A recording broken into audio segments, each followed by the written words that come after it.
Also das mit dem komisch, also über das lässt sich streiten, fragt mal meine Kinder. Die sind sehr anderer Meinung.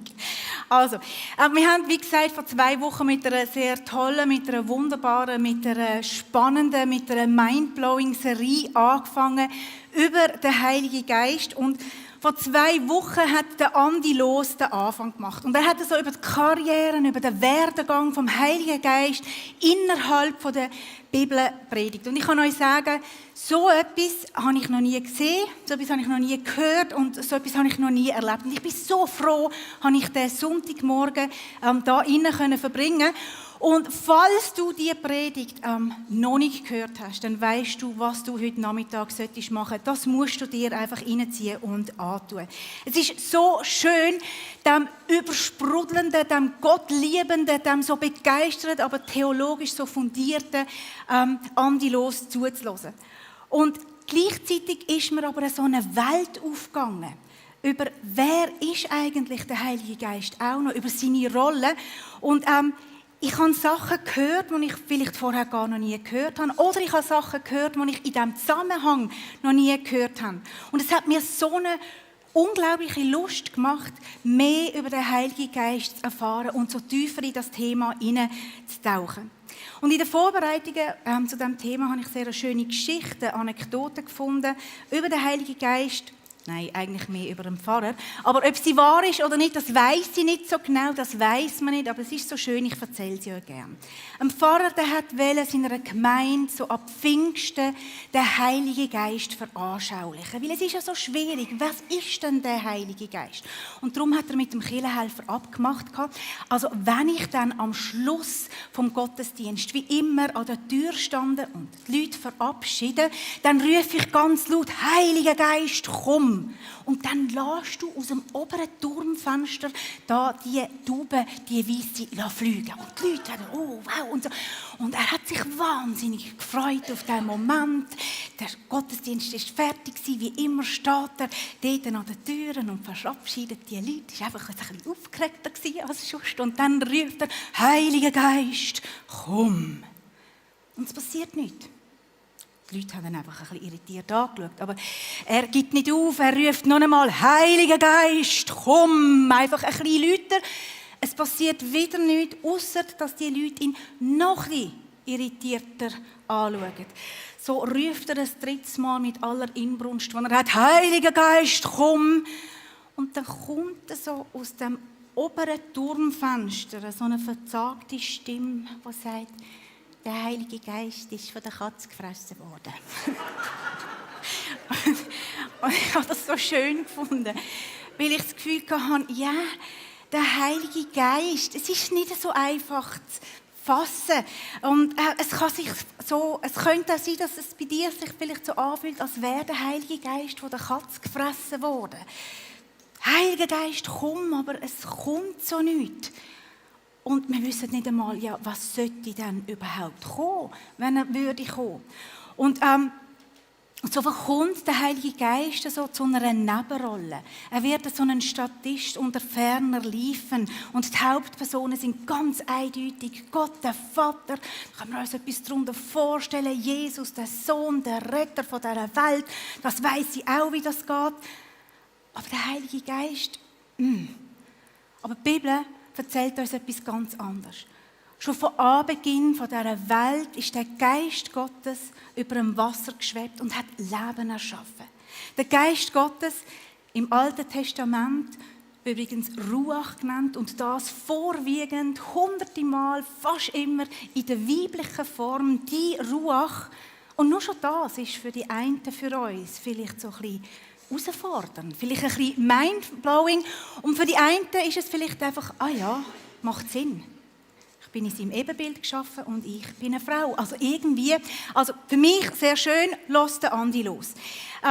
Die Ruach, manchmal Atem Gottes, manchmal Wind Gottes, manchmal ein kräftiger Wind, manchmal ein Rauschen, ein feines und manchmal ein richtiger Orkan. Und letzte Woche haben wir davon gehört, eben, wir sind alles kleine Tempel, die Gegenwart von Gott. Und es fängt damit an, dass wir uns nach Gott sehnen. Nicht nach der Gegenwart, sondern nach dem Gott höchstpersönlich. Und es ist so wichtig, dass wir begreifen, der Heilige Geist ist nicht eine Nebenrolle. Er ist nicht einfach, ja, den könnte man auch noch dazu nehmen. Er ist eine eigenständige Person. Er ist eine der Hauptpersonen. Und darum lohnt es sich, den Heiligen Geist genauer anzuschauen. Jesus sagt im Johannes 16,7, das ist wahrscheinlich einer von diesen Versen, die du nach dieser Serie auswendig kannst, weil es jeder 1 bis 2 Mal sagt. Er sagt dort, aber ich sage euch die Wahrheit. Es ist gut für euch, dass ich weggehe. Denn wenn ich nicht weggehe, kommt der Tröster nicht zu euch. Wenn ich aber gehe, werde ich ihn zu euch senden. Und wir schauen heute zusammen auch eine Stelle im Johannes an. Einfach ein paar Kapitel vorher. Und auch da redet Jesus über seinen bevorstehenden Tod. Er redet mehrere Kapitel lang immer wieder über seinen Tod, der wird kommen. Und er heißt da im Johannes 14, 16 bis 19, und ich will den Vater bitten, und er wird euch einen anderen Tröster geben, dass er bei euch sei in Ewigkeit. Den Geist der Wahrheit, den die Welt nicht empfangen kann. Denn sie sieht ihn nicht und kennt ihn nicht. Ihr kennt ihn, denn er bleibt bei euch und er wird in euch sein. Ich will euch nicht als Waisen zurücklassen. Ich komme zu euch. Und im Vers 26 heißt es dann, aber der Tröster, der Heilige Geist, den mein Vater senden wird in meinem Namen, der wird euch alles lehren und euch an alles erinnern, was ich euch gesagt habe. Stellen wir uns mal kurz vor, wie es den Jüngern da gegangen ist. Da ist der Jesus, was sie mit ihm die intensivste, die beste, die unglaublichste, die lebensveränderndste Zeit, die sie je hatten, erlebt haben. Und sie haben begriffen, sie haben erlebt, das stimmt. Jesus, der ist der Retter der Welt. Jesus, das ist der Sohn Gottes. Jesus, das ist der Messias, auf den wir Jahrhunderte lang gewartet haben. Und das hat alles verändert in ihrem Leben. Und tief da innen haben sie gewusst, und weisst du was? Das ist im Fall der erste Anfang. Jetzt fängt es erst richtig an. Und dann kommt der Jesus und sagt ihnen, das stimmt. Ich bin der Sohn Gottes. Es stimmt, ich bin der Messias. Ich bin der Retter der Welt. Und es stimmt, ich kann Leben verändern. Und wer mich kennengelernt hat, der ist nie mehr der gleiche. Und es stimmt, es ist im Fall der erste Anfang. Und übrigens, jetzt ist die Zeit gekommen. Jetzt werde ich sterben. Jetzt gehe ich zurück zum Vater und euch lasse ich da. Hä? Sicher nicht? Schlechte Idee. Ganz schlechte Idee. Jesus, das kannst du nicht machen.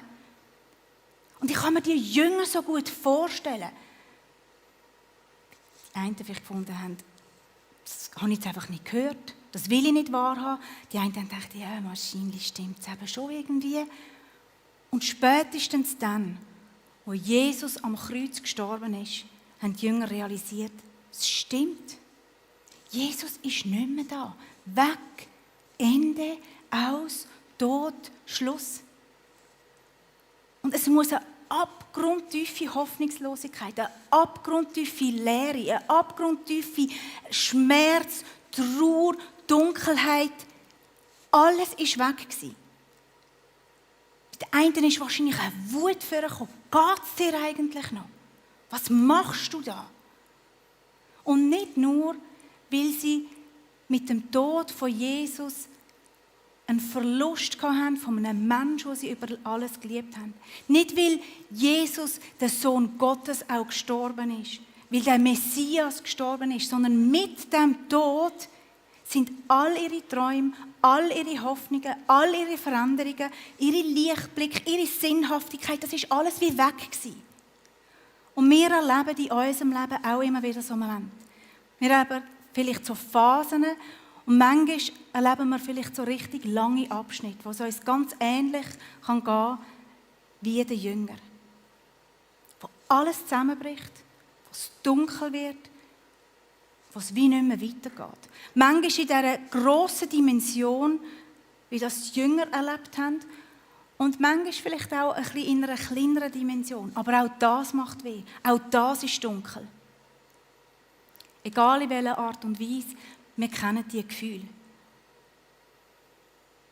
Und wo Jesus mit seinen Jüngern, da in dem Johannes 14, über seinen bevorstehenden Tod geredet hat, hat er genau gewusst, wie es diesen Jüngern nach seinem Tod gehen wird. Und er hat gewusst, dass der Schmerz, die Dunkelheit, die Hoffnungslosigkeit, dass das ins Leben der Jünger gehört. Und er hat gewusst, dass das in unser Leben auch gehört. Und er hat ihnen gesagt, schau, es stimmt. Es ist Zeit, dass ich gehen werde. Ja, es ist Zeit, dass ich sterben werde. Und das ist wahrscheinlich für euch eine der schlimmsten Zeiten, die ihr je erlebt habt. Aber jetzt kommt das Wichtigste. Ich lasse euch nicht alleine. Ich lasse euch nicht alleine in diesem Schmerz, in dieser Hoffnungslosigkeit, in dieser Dunkelheit, in dieser Wut. Ich lasse euch nicht als Weise zurück. Der Vater im Himmel, der wird euch einen anderen Tröster schicken. Einen, der in alle Ewigkeit bei euch und sogar in euch wird sein. Und das könnt ihr glauben, das ist sogar besser, als wenn ich bei euch wird bleiben. Das Wort, das hier im Johannes für Tröster, und nachher für den Heiligen Geist gebraucht worden ist das altgriechische Wort Parakletos. Parakletos, das bedeutet so viel wie jemand, der an die Seite von einer Person angerufen wird, um die Person zu unterstützen, um sie zu beraten, um sie zu trösten. Man könnte den Vers auch lesen als: Und ich will den Vater bitten, und er wird euch einen anderen Parakletos geben, dass er bei euch sei in Ewigkeit. Ich glaube, die Tiefe und die Breite von dem Wort Parakletos, das kennen wir bei uns im Deutschen gar nicht. Das Wort Parakletos ist vom Luther dann eben als Tröster übersetzt worden. Es könnte aber auch mit Beistand, mit Helfer, mit Fürsprecher übersetzt werden. So wie das auch in anderen Übersetzungen gemacht worden ist. Und der Parakletos, der vereint alle diese Seiten. Und der Parakletos, der wird vom Gott, dem Vater, der Jünger zur Seite gestellt. Er wird in sie hineingeschickt. Für alle Ewigkeit. Und das gilt für dich und das gilt für mich. Bis dahin haben die Jünger in ganz enger Gemeinschaft mit Jesus leben. Sie können von Jesus lernen, sie können schauen, wie macht das Jesus. Sie haben sich herausfordern lassen von ihm, sie haben sich trösten lassen, sie haben sich begleiten lassen von ihm. Und ich glaube, das geht mit 12 geht das noch. Ich glaube, Jesus hat also maximale Qualität mit maximaler Quantität gemischt. Mit 1 oder 2 Personen wäre das natürlich auch gegangen, das wäre sehr intensiv gewesen. Aber so vom Gedanken her, dass man möchte das Reich Gottes weitergeben, macht es ja Sinn, wenn man das möglichst vielen weitergibt. Dann hätte er das ja auch mit 100 oder hätte das mit 1000, er hätte das mit 5000 Leuten machen können. Die Leute wären da gewesen, interessierte Leute wären da gewesen, aber dann hätte etwas ganz Entscheidendes gefehlt. Jesus will nicht nur einfach unseren Kopf und unseren Verstand berühren, sondern er will uns als Gesamtheit. Er will unser Herz dort rein. Und so hat Jesus die 12 Jünger gehabt. Aber weil Jesus eben Mensch geworden ist, hat er sich nicht aufteilen. Ist er bei diesen 12 Jüngern gewesen? Er musste schlafen. Er hat nicht überall gleichzeitig sein. Und so sagt Jesus, hey, und darum ist es im Fall gut, dass ich gehen kann. Weil jetzt, nach mir, kommt ein anderer Tröster. Und hebt euch fest, meine lieben Jünger, das ist einer, der ist immer in Ewigkeit bei euch und mit euch. Und nicht nur mit euch 12, sondern für bei allen und in allen, die mit mir unterwegs sind, die mir nachfolgen. Und das ist absolut radikal zu dieser Zeit. Ihr müsst euch das vorstellen. Der Matthias hat letzte Woche davon geredet, es gibt eine Zeit vor dem Kreuz und es gibt eine Zeit nach dem Kreuz. Nach dem Tod und nach der Auferstehung. In der Zeit vor dem Kreuz ist der Heilige Geist immer da gewesen. Der Geist Gottes ist immer da gewesen, genau gleich wie jetzt. Aber er ist nicht immer in den Menschen und nicht immer auf den Menschen gewesen. Das ist wie so zeitlich begrenzt gewesen. Das ist auch so wie so für bestimmte auserwählte Leute, mal ein Samuel oder dann mal ein David, aber nicht immer und nicht bei allen. Und nach dem Tod von Jesus, nach dieser Auferstehung, der Geist Gottes für alle Menschen, die mir nachfolgen. Immer und in alle Ewigkeit. Und ich kann mir vorstellen, wo die Jünger das später begriffen haben, was da für eine Entwicklung passiert ist, haben sie so ihren mind-blowing Moment gehabt. Und dann können sie sagen, Jesus, das meinst du damit? Dass es besser ist, wenn du gehst. Weil jetzt ist der Tröster da. Das ist eine komplett neue Dimension für die Jünger. Und er sagt, ich werde euch einen anderen Parakletos senden. Einen, der übersteigt, was ihr bis jetzt für gut und möglich gehalten habt. Der Luther hat, wie gesagt, das Wort Parakletos mit Tröster übersetzt. Als ich mich ein bisschen damit beschäftigt habe, habe ich gemerkt, ich finde das Tröster, das Wort eigentlich noch gut. Ich habe mir dann überlegt, ja, was tröstet denn eigentlich? Und ich habe gemerkt, es gibt ja so viele verschiedene Arten von Trost in verschiedenen Situationen. Und darum schauen wir die möglichen Übersetzungen von Parakletos kurz an. Fangen wir mal an mit Beistand. Beistand wird natürlich oft so im juristischen Sinn gebraucht, aber Beistand hat einfach ganz einfach auch den Aspekt, da ist jemand, der mir beisteht. Da ist jemand, der nicht weggeht. Da ist jemand, der bei mir bleibt, der mit mir aushaltet, mit mir durchgeht. Und manchmal, da brauche ich genau das. Ich brauche jemanden, der bei mir ist, mich in den Arm nimmt und der mir zu verstehen geht, ich gehe nicht weg. Ich bleibe da. Wir sitzen das zusammen aus. Und ich brauche vor allem manchmal jemanden, der gar nichts sagt. Einfach ruhig ist. Auch nichts mit den Augen sagt. So. Das sind so Eltern, sind so gut in dem. Mir nicht erklärt, mir nicht schönredet, mir nicht den grossen Zusammenhang möchte erklären, warum es eben vielleicht doch Sinn macht und jemand, der mir ja keinen Rat gibt. Manchmal, da tröstet es mich, so einen Beistand zu haben. Und der Heilige Geist, der Parakletos, der ist genau der Beistand. Ich bleibe bei dir in alle Ewigkeit. Aber manchmal, da brauche ich in meinem Schmerz, da brauche ich in meinem Leid, da brauche ich in meiner Dunkelheit eben etwas anderes. Manchmal, da brauche ich gerade den Rat. Manchmal da ist es mir so wichtig, dass ich den grossen Zusammenhang erkenne und ich mich plötzlich wieder einordnen kann und ich kann merken, das macht ja Sinn. Manchmal da brauche ich das, dass meine Perspektive wie neu justiert wird und ich wie mich neu orientieren kann. Manchmal da brauche ich so einen guten Rat, manchmal da brauche ich einen neuen Gedanken, manchmal da brauche ich eine andere Idee und einen neuen Weg. Und das kann manchmal sehr, sehr tröstlich sein. Und manchmal da tröstet es mich eben, einen liebevollen, einen guten Ratgeber haben. Und der Heilige Geist, der Parakletos, der sagt, ich bin dein Ratgeber, der dir zur Seite gestellt worden ist. Aber manchmal brauche ich niemanden, der neben mir sitzt, der mit mir aushaltet, auch niemanden, der mit mir redet. Das macht irgendwie manchmal einfach alles nur noch schlimmer. Manchmal brauche ich, dass jemand kommt und sagt, so Christine, von die Lupfe, jetzt räumen wir zusammen da das Chaos, die Messe auf. Oder jetzt räumen wir das Chaos, jetzt räumen wir das Chaos da innen auf. Jetzt machen wir etwas. Aufstehen, etwas machen. Manchmal brauche ich, dass mir jemand hilft. Manchmal brauche ich jemanden, der mit mir oder für mich anpackt. Jemanden, der nicht schwätzt und sitzt, sondern macht. Und manchmal ist das so ein grosser Trost, einen Helfer zu haben, der anpackt. Und der Heilige Geist, der Parakletos, sagt, und ich bin dein aktiver Helfer. Und manchmal, da brauche ich einen Fürsprecher. Einen, der für mich einsteht. Dort, wo ich nicht mehr weiss, was ich denke, was ich sagen soll. Einer, der mich verteidigt. Einer, der dieser Lüge, die mir entgegenkommt oder in mir drinnen ist, wie so die Wahrheit kann entgegenhalten. So ein bisschen wie ein Anwalt. Ein guter Anwalt.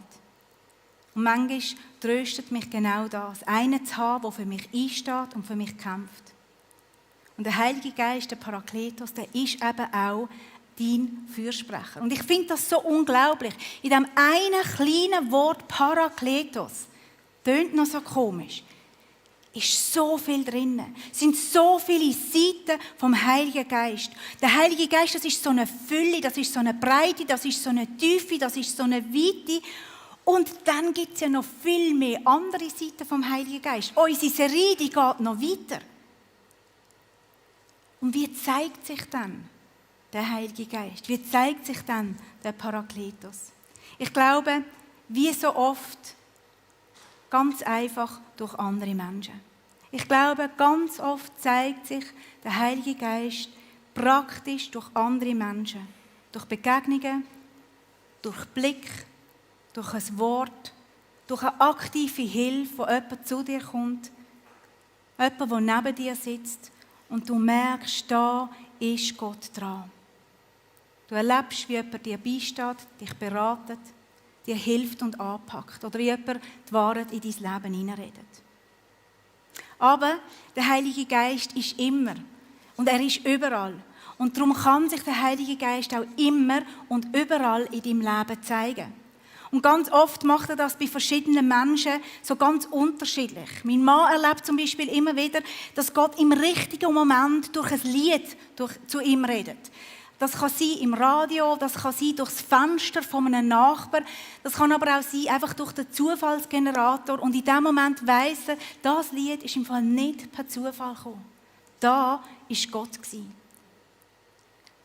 Bei mir sind es so Metaphern, das sind so Wortbilder, wo ich plötzlich merke, da ist Gott zu mir am Reden. Ich erlebe das ganz oft im Gottesdienst und übrigens auch ganz oft wie so in einem Nebenschauplatz vom Gottesdienst. Und ich erlebe es ganz oft, wenn ich kleine Kinder beobachte. Und ich glaube, wenn du am Andi Los seine Predigt gelesen hast, heute Nachmittag, dann merkst du, bei ihm ist das, glaube ich, immer wieder in der Natur. Aber ich glaube, das ist ein wichtiger Punkt. Du kannst es nur als Heiliger Geist erkennen, wenn du ihn erwartest. Wenn du einen Hunger hast nach ihm. Wenn du so die geistlichen Augen offen hast und wenn du achtsam bist, wenn du dir bewusst bist, der Heilige Geist ist im Fall da, bei mir und in mir. Und ich glaube, das führt dazu, dass wir Gemeinschaft haben mit ihm. Und das ist das, was die Jünger hatten mit Jesus. Gemeinschaft pur. Und der Heilige Geist, ja, der kann sich zeigen, auch wenn du ihm nicht so viel Raum gibst. Der kann das. Und er kann dich auch überraschen. Das macht er immer wieder. Aber dort, wo du ihm bewusst Raum gibst, dort, wo du ihm bewusst innehaltest, dort, wo du bewusst ruhig wirst, wo du bewusst dich auf ihn ausrichtest, dort kannst du erleben, wie der Parakletos in dein Leben hineinkommt. Und ich glaube, so ein letzter Punkt, vielleicht in dem, dass du den Heiligen Geist einfach auch mehr bewusst ansprichst. Ich habe gemerkt, ich sage ganz viel Jesus, ich sage ganz viel Gott Vater im Himmel und das ist so natürlich für mich. Aber irgendwie so Heiliger Geist, das sage ich so selten. Und ich finde es auch irgendwie einmal ein bisschen komisch. Es hat vielleicht manchmal auch ein bisschen mit dem Wort Heiliger Geist zu tun. Ich kann mir so nichts darunter vorstellen. Aber durch die letzten Predigten bin ich inspiriert worden und ich habe gefunden, so, und dann spreche ich den Heiligen Geist mehr an, und dann fange ich an mit Heiliger Geist und 10 Sekunden später sage ich wieder Jesus. Und dann habe ich gemerkt, ich muss da, glaube ich, irgendetwas ändern in meinem System.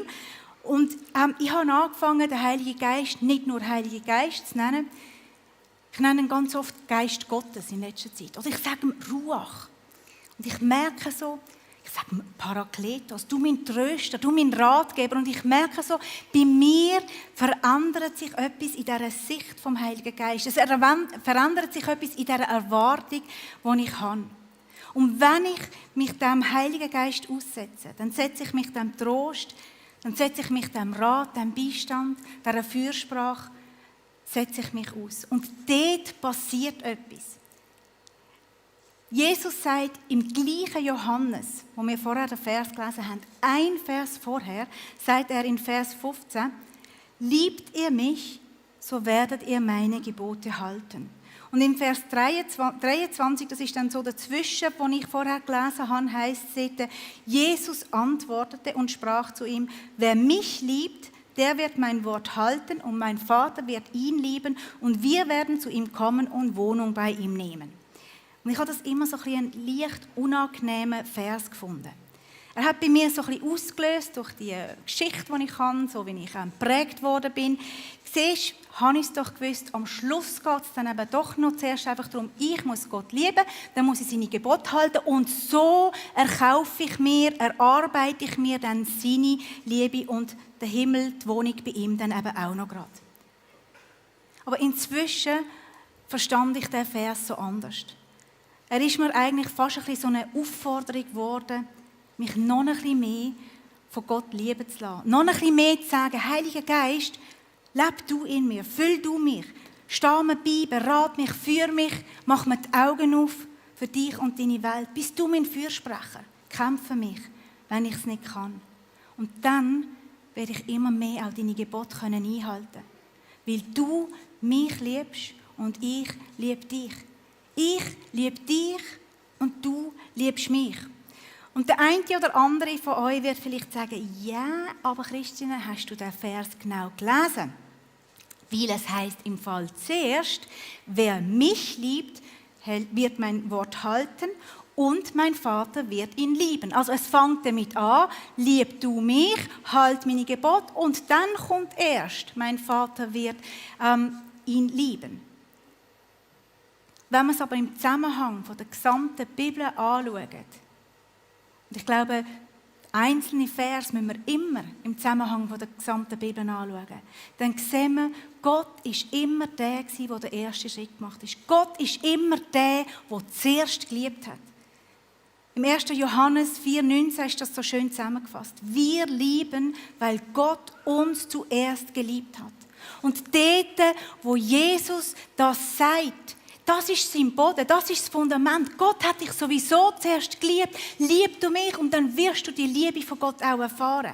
Und darum gilt das auch in unserem Abschnitt, auch wenn es da in einer anderen Reihenfolge steht. Und ja, ich glaube, dort, wo wir von Gott geliebt werden, dort, wo wir vom Heiligen Geist erfüllt werden, wo wir beraten werden, wo wir tröstet werden, wo wir für uns gekämpft wird, dort passiert etwas in meinem Leben.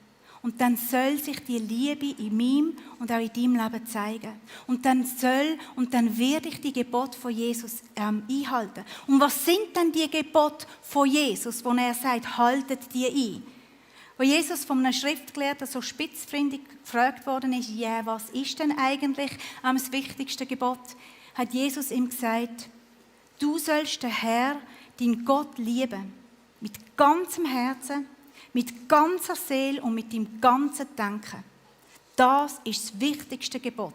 Das wichtigste und das erste Gebot. Aber gerade so wichtig ist das zweite. Du sollst den Nächsten lieben wie dich selber. Du liebst Gott und du liebst die Menschen, die anderen und dich selber. An diesen beiden Geboten hängen das ganze Gesetz und die Propheten. Da hast du alles zusammengefasst. Mit der Liebe zu Gott, zu deinen Mitmenschen und zu dir selber. Und es kann sein, dass der Heilige Geist dir heute aufzeigt, dass der Geist von der Wahrheit dir heute aufzeigt, dass es Bereiche gibt in deinem Leben, wo die Liebe von Gott nicht sichtbar ist. Wo du das Gebot von Jesus nicht einhaltest, wo Missgunst ist, wo Rache ist, wo me first ist. Ich muss schauen für mich, dass ich nicht zu kurz komme. Wo ich Gott liebe, aber wenn es mir dann anfängt, etwas zu kosten und am Sonntagmorgen um 20 vor 8 Uhr, nein, das ist zu früh, dann mag ich nicht kommen. Wo es nur die anderen gibt und ich selber verschwinde dabei. Wenn du merkst, da gibt es Bereiche, wo Gottes Liebe nicht sichtbar ist, dann ist es wahrscheinlich dran, dir nicht noch ein bisschen mehr Mühe zu geben. Dann ist es wahrscheinlich dran, dir die Pfudibacke nicht noch ein bisschen mehr zusammenklemmen und dann kann das mit dieser Liebe, das schaffen im Fall dann schon noch irgendwie und noch ein bisschen verbissener gehen und das Letzte aus dir rausdrücken. Sondern ich glaube, dann ist es dran, dich dem Geist Gottes mehr auszusetzen. Dann ist es dran, dich dieser Liebe, diesem Beistand, dieser Hilfe, dieser Fürsprache, diesem Trost vom Heiligen Geist, vom Gott Vater, vom Sohn auszusetzen. Dann dieser Gegenwart von Gott und zu erleben, wie dich das verändert. Und ich habe das Gefühl, wir müssen das heute ganz praktisch machen. Man kann sich stundenlang theoretisch und geschichtlich und wissenschaftlich mit dem Schwimmen auseinandersetzen. Aber wenn bei dieser Auseinandersetzung dein kleiner Zehen nicht ein bisschen nass wird, dann wird es schwierig mit dem Schwimmen lernen. Schwimmen lernt man tendenziell im Wasser am besten. Und ich glaube, der Heilige Geist lernt man am besten kennen, wenn man sich auf ihn einlädt. Wenn man ihm Raum gibt.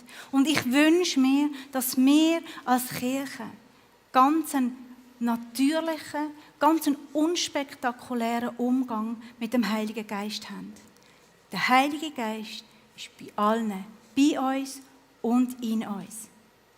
Er ist bei denen, die sehr emotional unterwegs sind. Er ist bei denen, die Tränen schnell fließen, die Hände in der Worship machen, was sie wollen. Und ich glaube, das ist gut so. Und ich glaube, es ist vielleicht manchmal sogar ein bisschen einfacher, den Heiligen Geist zu erleben. Aber der Heilige Geist ist auch bei denen, die eher nüchtern unterwegs sind. Er ist auch bei denen, wo Tränen nicht so schnell fließen. Und wo manchmal, was mache ich jetzt noch mit diesen Händen? Und wo gern einfach auch mal sitzen bleiben. Und es ist mir ganz wichtig zu festhalten, es ist gut, so wie du bist, weil Gott hat dich geschaffen. Und du sollst können, den Heiligen Geist erleben. Du sollst können, mit dem Heiligen Geist in die Gemeinschaft kommen. Und darum lade ich dich ein, wo wir nachher die Zeit der Worship haben, dem Heiligen Geist Raum zu geben. Ich lade dich ein, Gott ganz bewusst nicht einfach als Gott anzusprechen. Ich lade dich ein, nicht Jesus anzusprechen. Ich lade dich ein, nicht Gott, den Vater anzusprechen, sondern ich lade dich ein, den Heiligen Geist anzusprechen. Ich lade dich ein, ihn als Geist Gottes anzusprechen, als Geist von der Wahrheit, als Ruach, als Parakletos, als Tröster. Und wenn du das willst, dann lade ich dich nachher ein, aufzustehen, die Augen zuzumachen und ihm die Hände entgegenzustrecken. Aber ich lade dich im Fall auch ein, sitzen zu bleiben, die Augen offen zu lassen und die Hände dort zu haben, was dir gerade im Moment am wohlsten ist. Aber zu was ich dich einlade, ist, dass du dein Herz aufmachst und dass du dem Heiligen Geist sagst, das bin ich und dich will ich in meinem Herz drin haben. Ich lade dich ein, auf deine Art und Weise den Heiligen Geist anzusprechen und ihm ganz bewusst Raum zu geben. Und wenn du das willst, dann stehst du auf oder bleibst sitzen. Aber dann kannst du mit mir beten. Heiliger Geist, da bin ich. Da ist mein Herz, da ist mein Kopf, da ist mein Körper und da ist meine Seele. Geist Gottes, ich erwarte dich und dir gebe ich Raum. Ruach, durchdring mich, schaff Leben dort, wo es tot ist. Parakletos, zeig dich mir als Helfer, zeig dich mir als Beistand, als Ratgeber, als Fürsprecher, als Tröster in mir drin. Und Geist von der Wahrheit, öffne du mir die Augen, deck auf, wo etwas aufdeckt werden muss. Geist von der Liebe, begegne du mir in deiner unendlichen Liebe, sodass ich lieben kann. Dass ich dich, Gott, liebe, dass ich andere Menschen liebe und dass ich mich liebe. Ich danke dir, dass alles mit deiner Liebe anfängt und dass alles mit deiner Liebe aufhört. In deiner Gegenwart, da will ich sein. Und wenn du merkst, du wärst froh, jemand würde mit dir noch beten, dann ist unser wunderbares Gebetsteam für dich da. Dann kannst du während der Worship, du kannst nach dem Gottesdienst, kannst du dort hingehen. Ich lade dich ein, dass wir die Zeit in dem Bewusstsein, das wir noch haben, die Zeit, die wir noch haben, in dem Bewusstsein, können zusammen durchgehen. Amen.